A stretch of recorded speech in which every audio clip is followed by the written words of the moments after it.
Hi there. If your Milton Keynes business has a relatively low rateable value, small business rate relief could affect how much business rates you pay. Hello and welcome to this Atlas Tax Advisors Explainer. I'm your host, and as a UK tax expert here at ATA, where we advise businesses across the country on proactive tax planning and compliance, I am absolutely thrilled to walk you through today's topic. Today, we're providing a consultative audit of your commercial rates liability to make absolutely sure you aren't overpaying. We're zeroing in on small business rate relief in Milton Keynes, specifically unpacking how the £12,000 and £15,000 thresholds actually operate in practice under the new 2026-27 rules. So let's just dive right into it. I want you to picture a real-world scenario for a moment. Imagine a local Milton Keynes joinery workshop owner. They've just opened up their 2026/27 rates bill, and they see their rateable value is sitting at £14,500. Now, because this figure is over that widely advertised £12,000 threshold, this owner wrongly assumes they get zero relief, and they just pay the bill in full. Well, this is a classic, incredibly expensive misunderstanding. As a UK small business owner, especially if you're operating out of a single commercial premise, just assuming you don't qualify could be silently draining thousands of pounds of vital cash flow right out of your business every single year. So, this explainer is specifically designed for you to stop that cash from leaking out of your business. Here is our agenda for today's explainer. We'll start with the SBR or taper, move right into calculating your exact relief, reveal a hidden multiplier benefit, discuss the rules around second properties, highlight some really costly compliance traps, and then finish up with expert guidance from us at Atlas Tax Advisors. Okay, Section 1, the SBRR taper, and exactly how it works. Right, so the most critical threshold you need to get your head around is £12,000.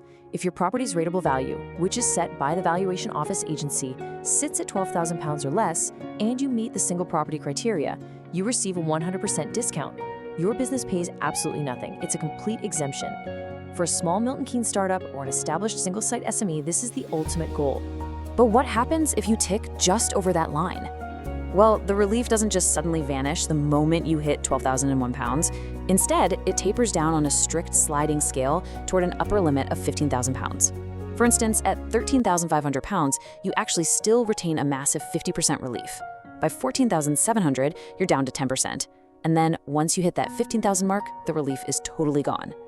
This gradual reduction is put in place to prevent a massive cliff edge penalty, but it really does require careful attention to your exact valuation. Section 2, calculating your exact relief and the real financial impact. Let's go back to our Milton Keynes joinery workshop, but this time, let's say their rateable value is £13,200. To find their relief, we take $15,000, subtract their $13,200, which leaves $1,800. You divide that by 3,000 and you get 0.6, which means 60% relief. Under the new 2026-27 rules, their gross bill against the small business multiplier of 43.2 pence would be £5,702.40. But after applying that 60% relief, their actual payable bill plummets to just £2,280.96. That is a massive tangible saving. But here is the danger zone. Did you know many companies encounter this issue when reviewing their tax position after a Valuation Office revaluation? Because the taper we just talked about is so steep, a revaluation that pushes a business from, say, £13,000 up to £14,500 can cause an immense shock. It increases your base value while simultaneously eating into your shrinking relief band. It's a double hit, and it catches many business owners completely off guard. Section 3. The hidden multiplier, which is a very distinct benefit. Now, even if your rateable value is well above £15,000, you aren't entirely out of luck. Properties with a rateable value strictly under £51,000 automatically qualify for the lower 43.2 pence small business multiplier in 2026-2027. Just look at the comparison between a £49,000 unit and a £52,000 unit. That 4.8 pence difference in the pound represents a substantial automatic cash saving every single year. So for an established local company hovering anywhere near that £50,000 mark, keeping your rateable value under £51,000 is absolutely crucial. Moving on to Section 4, second properties, and what happens when you expand your SME. So the general rule of thumb is that you only get this relief if you occupy one single property. However, there are some very critical exceptions.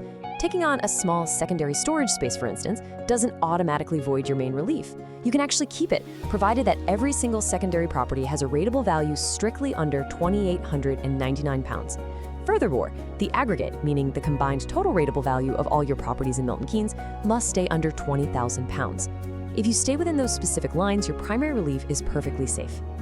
And there's a fantastic new compliance update you absolutely must know about here.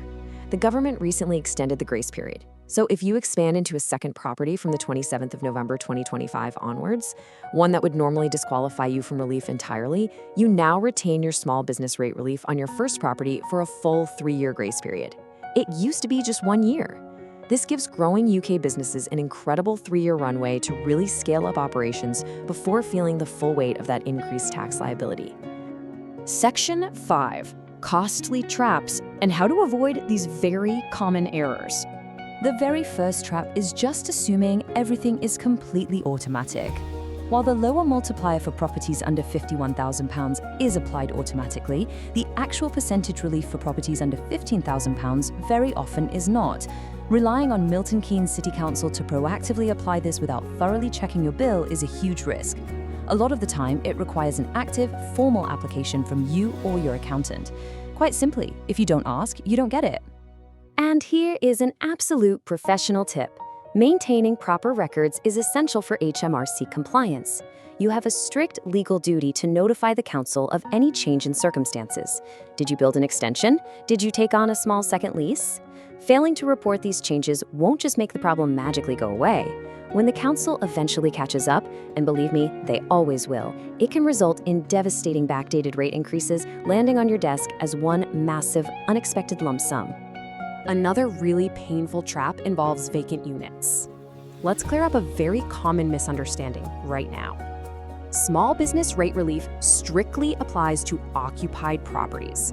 If you're refurbishing a unit, or maybe you're transitioning between tenants and the property sits empty, your SBRR stops. Empty properties transition to a totally different regime that offers a 3 to 6 month exemption, but after that, you pay full rates regardless of the rateable value. Do not make the mistake of assuming your small business relief just ticks along while the lights are turned off. Finally, Section 6, expert guidance and how to protect your cash flow. Navigating all of this is exactly where Atlas Tax Advisors steps in. We ensure our clients are fully optimizing their rate reliefs, applying for exactly what they are legally owed, and avoiding the compliance traps that trigger those nasty backdated bills. If you want a professional audit of your rates liability, please do reach out to us. You can call us on 07404 427 275. You can email us at info@atlastax.co.uk or just visit our website at www.atlastax.co.uk. And please don't forget to subscribe to the ATA YouTube channel for more essential tax insights tailored specifically for UK business owners. Just before we finish up, please note our disclaimer. This explainer is for educational purposes only and does not constitute professional financial advice. Always consult a qualified professional regarding your specific circumstances. I want to leave you with one final provocative question to think about today. With these steep tapers and hidden multiplier rules firmly in play, is your business secretly leaving thousands of pounds on the table through a misunderstood rates bill? Thanks so much for joining me, and we'll see you in the next explainer.